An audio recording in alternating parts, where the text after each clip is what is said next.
I wanted to show you an example of the font size settings and the heading and subheading block styles we have built into Mai Theme. I have a demo of my Prosper set up here.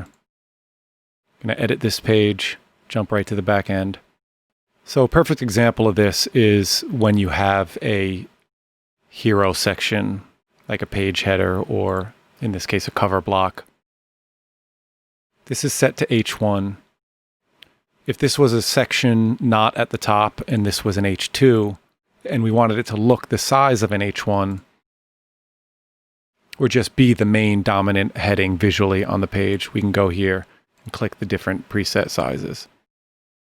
The back end closely resembles the front end, but each theme may be a little bit different. And same thing here. This little description text may be different than the regular text size on the page. We may want to go to our typography setting and bump this up a bit too. When you save that and review this page, you can see now we have larger text here than the standard text size that you have on the rest of the page. Another example, the subheading. If we go here and we start adding a little content here, you could use another heading, and now you have a heading style, and this one's an H2.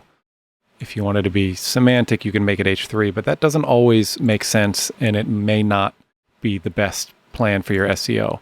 So you can keep it a standard paragraph, but you can display it as a subheading. This uses now the heading font weight and the heading font style. Or subheading. Each theme has its own subheading styles built in. And now it's a paragraph that looks like a subheading. And if you're wondering, the regular heading block also has a subheading style. So if you actually wanted it to be a heading and look like a subheading, you can use the subheading block style that's built in there.